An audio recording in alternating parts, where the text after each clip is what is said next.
8वें से भय है, ये तो पहला है, उसको छोड़ दिया। जैसे ही छोड़ा, वसुदेव जी लेकर के वापस गए हैं। नारद जी प्रवेश हुए, कंस ने प्रणाम किया, गुरुदेव प्रणाम। नारद जी कहते बच्चा कल्याण हो। एक बात बताओ कंस, अभी अभी कौन आया था कौन गया? बोले गुरुदेव वो हमारे बहनोई साहब आए थे। क्या लाए थे? बोले बच्चा। क्यों छोड़ दिया?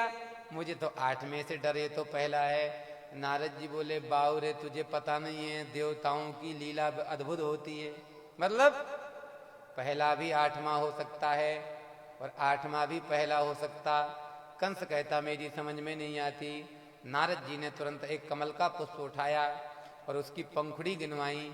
तो पहले 1 2 3 4 5 6 7 8। महाराज ये कौन सी हो गई? बोले 8वीं। अब यहां से गिनो। बोले 1 2 3 4 5 6 7 8, ये पहली 8वीं। अब बताओ ये है 8वीं या ये है 8वीं? कंस बोला मेरी समझ में नहीं आ रहा।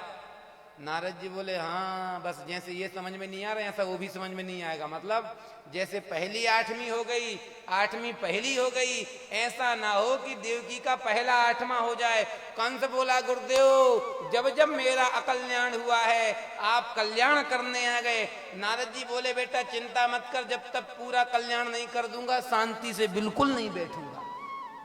और नारद जी तो चले गए, वसुदेव जी को बुलाया, बच्चे को मारा। प्रश्न उठता है नारद संत हैं और संत ने बाल हत्या क्यों करवाई?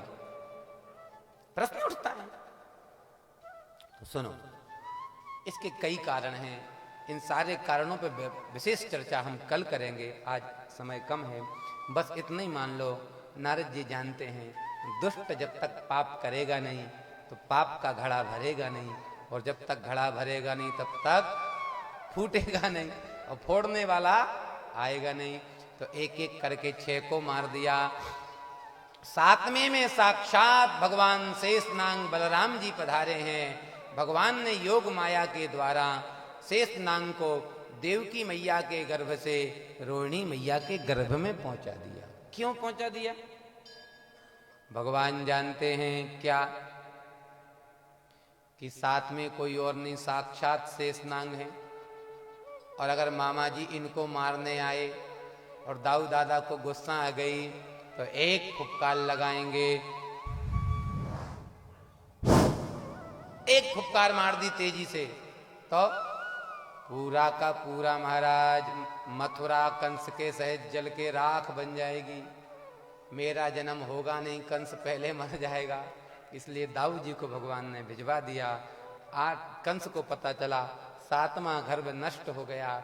8वें में साक्षात भगवान श्री कृष्ण पधारे हैं। भगवान के स्वागत के लिए ब्रह्मादिक देवता आए हैं। और महाराज हम भी 2 मिनट भगवान का स्वागत कर लें।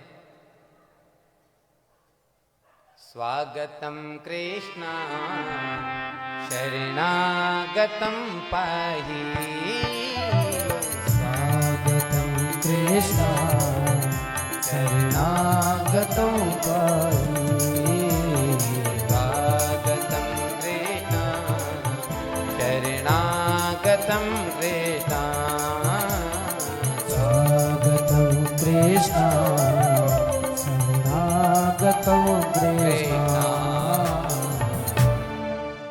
ठाकुर जी की आरती का समय हो रहा है, इसलिए विलंब ज्यादा ना करूंगा मैं, इसलिए कथा को जल्दी जल्दी कहता हूं। माताओं बस 10 मिनट बैठो, लाला को जन्म है जाए, बधाई लेके जाइयो। हाँ बिना बधाई के मत जाइयो। भगवान समय नजदीक आया है, काला परम शोभना, सुंदर काल हो गया है।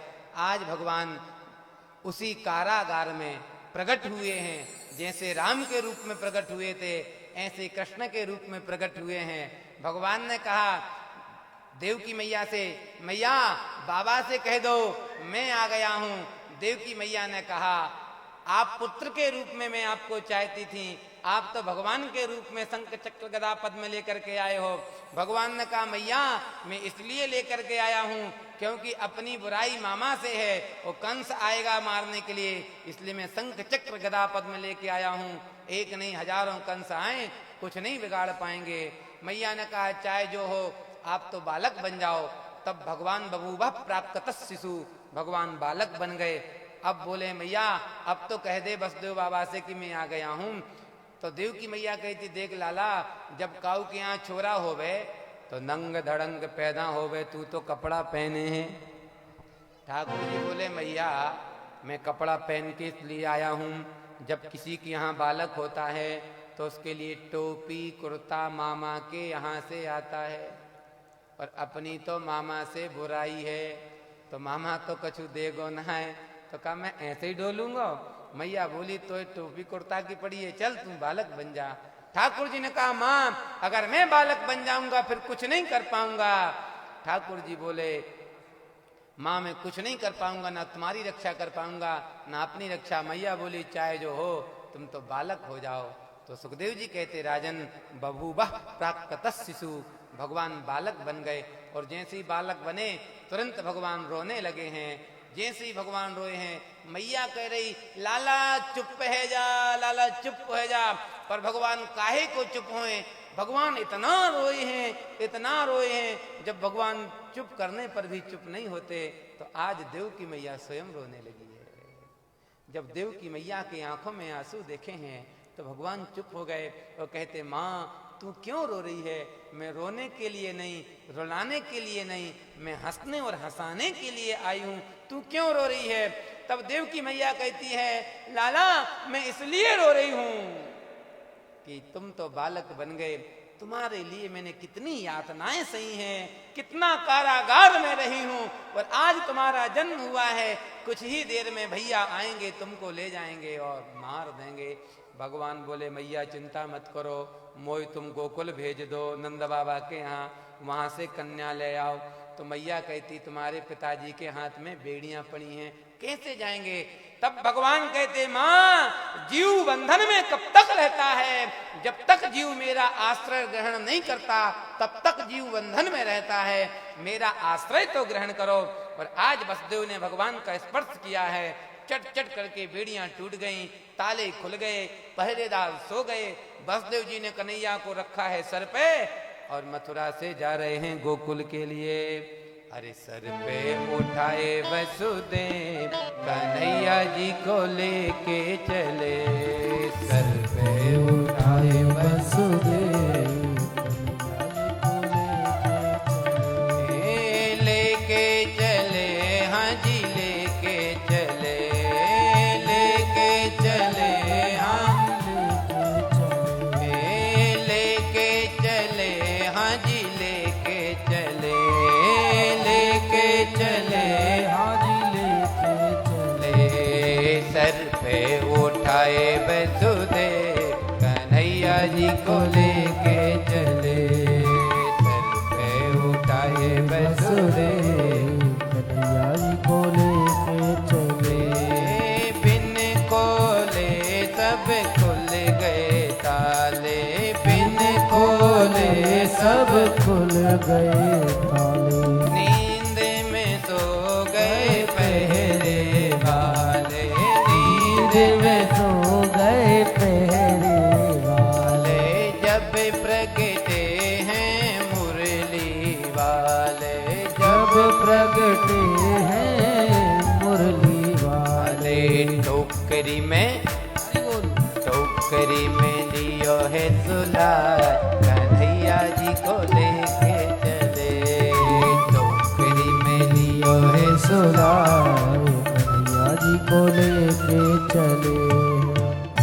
हल्ला मत मचाना, मथुरा है, आप हल्ला मचाओगे मामा जी जाग जाएंगे, ठाकुर जी बीच में रह जाएंगे। वसुदेव जी गए, ठाकुर जी को लिटाया है, कन्या को ले आए। कंस ने कन्या को मारा है, छाती में लात मारी, मूर्ख तू मुझे क्या मारेगा, तुझे मारने वाला ब्रज में पैदा हो गया। अब चलो मथुरा से कहाँ गोकुल। ने 5 मिनट को समय दियो, आनंद आ जाएगा ब्रज भाषा में। बाबा है गए 80 साल के बूढ़े डोकरा, अब तक लाला भयो नाए और आगे कछु पतो नाए कि हो गो के नाए। एक दिन की बात है, बाबा गए जमुना स्नान करवे और जैसे स्नान करके आए रहे, रास्ते में मिल गए ब्राह्मण देवता। ब्राह्मणन को बाबा ने कियो प्रणाम। ब्राह्मणन ने आशीर्वाद दियो बाबा पुत्रवान भव। बाबा बोले ब्राह्मण देवता कहा आशीर्वाद दे रहे हो, 80 के तो हो गए, अबे भयो ना और आगे पतो ना है। ब्राह्मण बोले बाबा चिंता मत कर, हमने आशीर्वाद दियो है तो छोरा जरूर होगो। अब तो सब ब्राह्मण गर्गाचार्य जी के पास गए। गर्गाचार्य जी ने गोपाल मंत्र का अनुष्ठान किया है। गोपाल मंत्र के प्रभाव से मैया है गई गर्भवती। नंद बाबा गए हैं, अपनी बहन सुनंदा को लेकर के आए हैं। जैसे ही सुनंदा को पता चला कि मेरी भाभी गर्भवती हो गई, सुनंदा की खुशी का ठिकाना नहीं। आज भादों का महीना, कृष्ण पक्ष, अष्टमी तिथि, दिन बुधवार, रात के बज गए 9:15। अब सब ग्वाल वाल सखियां हो गई इकट्ठी। काहे को? आज नंद रानी के होना है लाला। अब तो सबकी सब बोली क्यों? यशोदा बूढ़ी है, लाला होगो। अब महाराज जब किसी मैया के यहाँ बालक होवे ना तो बाय पहले प्रसव पीड़ा होवे, दर्द होवे। अब महाराज 9:15 बजे यशोदा तो खूब हंस रही है, खूब खेल रही है, खूब गाए रही है, खूब बजाई रही है। तो जितनी ये बूढ़ी बाड़ी मैया थी वो बोली हमें तो ऐसो लगे आज ना होगो। क्यों? अगर आज हो तो यशोदा को कछु दर्द हो तो ये तो हंस रही है, खाए रही है, खेल रही है, हमें लगे आज ना होगो। तो सबकी सब महाराज जो गोपियां आई थी नंदोत्सव मनाने को, सबकी सब चली गई अपने अपने घर।